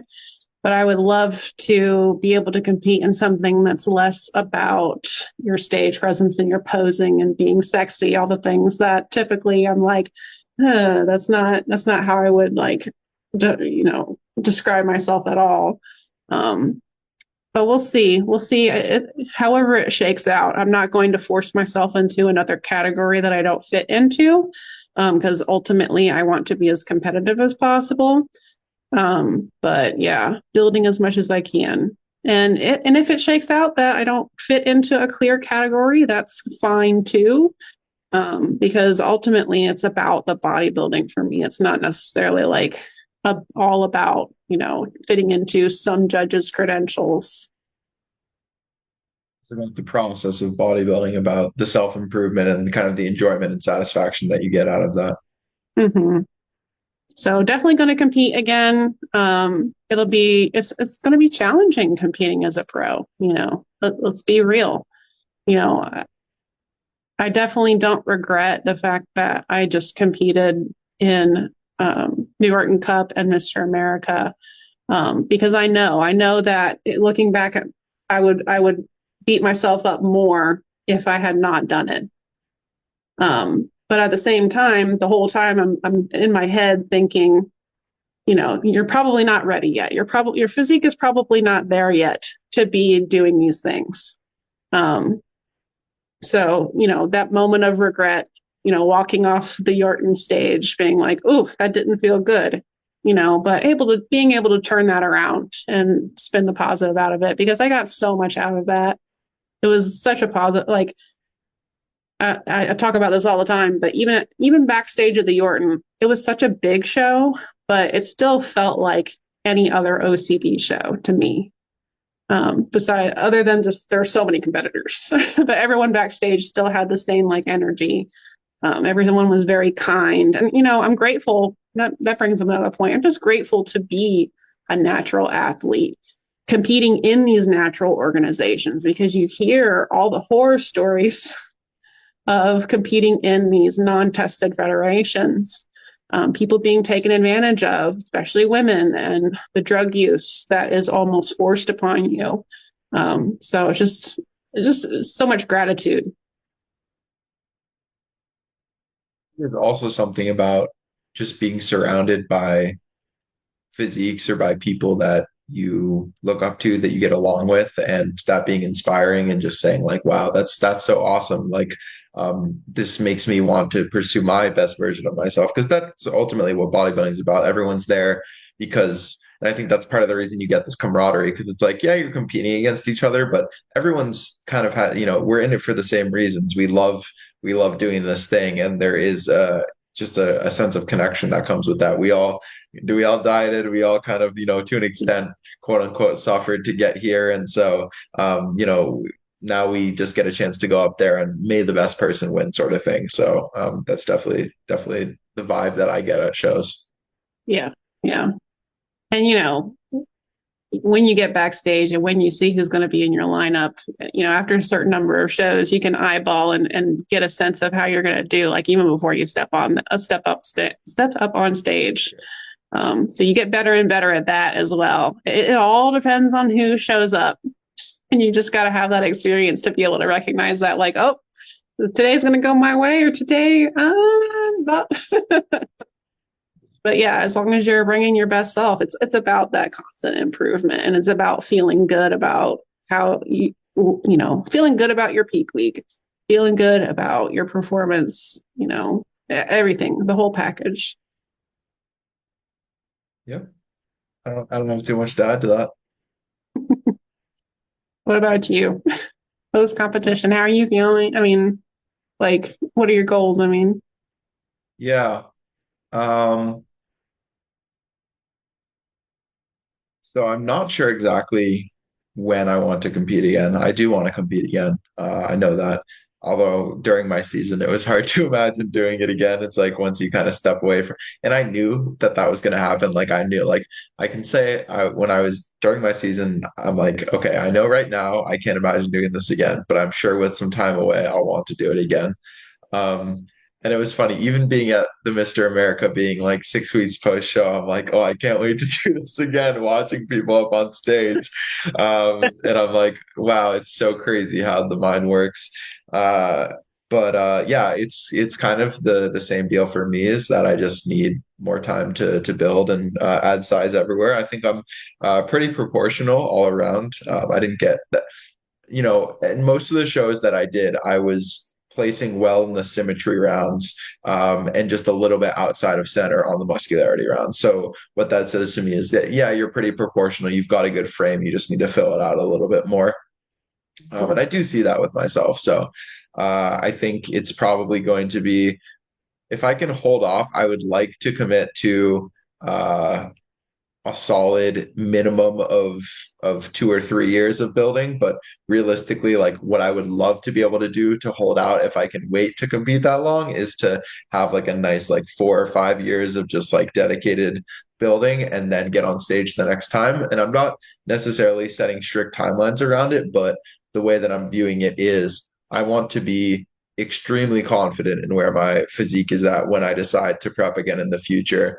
And I would like to have a physique that even if I don't earn a pro card, I would like to have a physique that is pro worthy. So, yeah, you can step up on a stage and someone comes out of the woodwork from nowhere and, they beat you because they're just like a phenom. Like that's just going to yeah, happen. That's okay. If that happened at 2 or 3 shows that I went to, and that was the case that I just got beat by someone better, but I still felt like I had a physique that like, okay, if I was to earn pro status, I could jump into a pro lineup and not look out of place. Like that would be the goal for my physique the next time around. And that is kind of subjective. So there's no, definite criteria, but I think it's one of those cases of like, I'll know when I know. And what's exciting to me is I've really only had,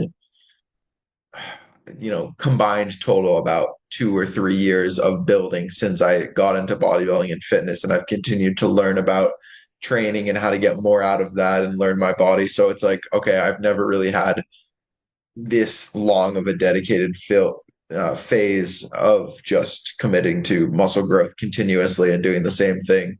I heard this quote earlier this week, which I think, the hardcore bodybuilder in me loves it, but then there's another aspect to me that's like that's kind of stupid. You don't need to do it that way. But it was basically like bodybuilding is about the ability to tolerate Groundhog Day over and over and just like do the same thing, which I think it is to an extent. Like you need, like, if you look at the best bodybuilders, they have a routine, they're doing similar things every time. Of course, there yep, are ways to do it that make it more sustainable, like, flexible dieting and understanding that okay, I can have some nights where I'm going to bed a little bit later, my routine's a little bit off. But I do think for the most part, you have to have a routine and you have to fall in love with that routine or find a Mhm. way to make it enjoyable in order to be in the sport for a long time because it's a game of patience and time and how long can you just stick at it and be Mhm. consistent. And I mean, it's no different from just like fitness in general. Most of our clients, I would say, are bodybuilders at heart. They want a better body composition, which means building muscle and losing body fat. It's just to what extreme or to what level do you take that? Yeah. So I think that is maybe a good message to kind of end on is just like, yeah, this thing takes a lot of time, but if you can find a way to really just enjoy the process of it, then time does go by quicker than you would expect. Yeah. I love the Groundhog Day term and concept. That's pretty accurate. And yeah, a lot of people find that they love the off season, and once they compete, it's just something that they don't want to do. They don't look forward to doing. But just because you're not competing doesn't mean you're not a bodybuilder. There's, lifestyle bodybuilders are training the exact same way we are. They're just skipping the extreme dieting. They're probably still doing a lot of cuts. I mean, they're probably still getting really close and looking amazing. They're just not putting themselves through that like suffering stage. So, yeah, I hope that anyone listening to this doesn't think that, oh, I'm not a bodybuilder because I'm not stepping on that stage. It's not true at all. For sure. Yeah, I think everyone, if you want to call yourself a bodybuilder, you're a bodybuilder. It's an Mhm. inclusive community. Yeah. And if you want to be a competitive bodybuilder or you want to be a recreational bodybuilder, that is what we do here at Vegan Proteins online coaching. We work with folks from all backgrounds who are aspiring to step on stage who are just starting on their kind of foray into fitness with weight training, with dieting, whatever it is. We work with a whole spectrum and wide range of folks. So if you are interested in working with one of our expert coaches here at Vegan Proteins, we have a whole team, an awesome team that is ever expanding and growing. And if you're interested in learning more about that, you can head over to veganproteins.com and hit the contact button. You can find us over on Instagram at Vegan Proteins Alice, at Ben A. Mitchell, at Muscles by Brussels, at Danny Taylor, at Soy Boy Add vegan Fitness protein. Coaching, Add vegan proteins. at Vegan Proteins, at Vegan Proteins, at Vegan Proteins. I can't say that one enough. Alice, anything else you want to add before we close things out here? No, I just yeah, let's touch base again about our build in the next, I don't know, quarter or maybe in 2 quarters. I'd love to continue this conversation because you and I always have a lot to go off of. We For play off sure. each other Yeah. well. Yeah, yeah. If you listeners would be interested in kind of getting like an ongoing updated series on Alice and I and our bodybuilding journeys and where we're at with that on a regular basis, please let us know. You're going to have to comment down below, or maybe we won't do it. I don't know. So you're going to have to let us know that you enjoyed the episode. If you can like, comment, and subscribe if you're over on YouTube channel, that would be much appreciated. If you're over on Spotify, please give us a rating. 5 stars would be recommended, but I'm not going to require it. That really helps us to push the podcast out to more people. And if you want to get in contact with us, please any of the methods that we kind of laid out earlier. Coach at veganproteins.com. You can reach out there as well. And thank you for listening to another episode of Vegan Proteins Muscles by Brussels Radio. I'm Ben. And I'm Alice. And we'll catch you in the next one. Bye, everyone. Bye.